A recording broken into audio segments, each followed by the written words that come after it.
it's Laura Fulford, and this is video number 6 in my series about calories and deciding whether or not you should count calories.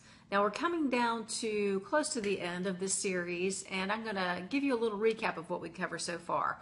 What calories are, how many calories reside in a pound of stored fat, and how you can progress in terms of losing weight, in terms of chipping away at that stored energy. We've also talked a little bit about nutrition, just the basic idea that not all calories are created equally. You have carbohydrates, fats, and proteins, and within each of those three categories, the quality of a food can differ greatly, and its effect on your body will differ greatly. You can eat a very unhealthy 1,200 calorie a day diet, and you can eat a very healthy 1,200 calorie a day diet.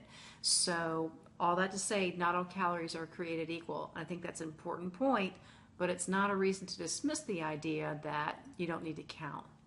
So today, I want to touch very quickly on who should consider counting calories and who doesn't really need to.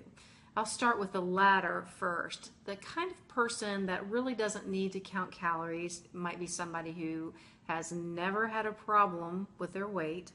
Another kind of person that doesn't need to really count calories is somebody who eats a really clean, healthy, high protein kind of diet, either kind of a paleo diet, maybe a Mediterranean diet. If you eat really clean on one of those diets, there's a chance that you may not need to count calories. Now, here's where I'm going to caveat that. If you are a person who has ever had a weight problem, I don't recommend that you categorize yourself in the category of not needing to count. Anyone whose natural appetite leads them to overeat, I would recommend that you be aware of what your calorie boundary is and that you check in with yourself almost daily, if not 4 or 5 times a week, to make sure that you're staying within that boundary. And you can do that using a tracking app like MyFitnessPal or a device like a Fitbit. So I hope that makes it clear to you who I recommend should count calories and who doesn't really need to. Now, I happen to be a person that needs to count calories.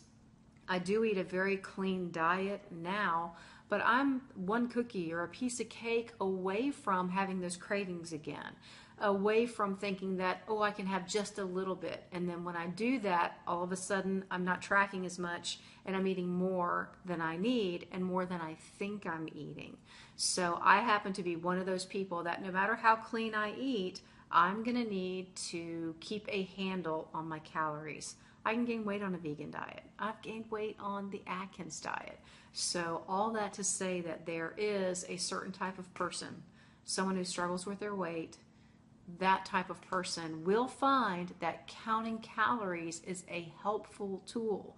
It's not tedious, and it's going to help you stay on track, get to your goal. It's going to help you keep the weight off. It's a tool that you'll always be able to use. So I'm going to bring this one in for a landing, and I have one more video to go before we're done with this series. So tune in one more time, and I really hope and pray that you have found this beneficial. So God bless. Thanks for watching, and I'll talk to you shortly.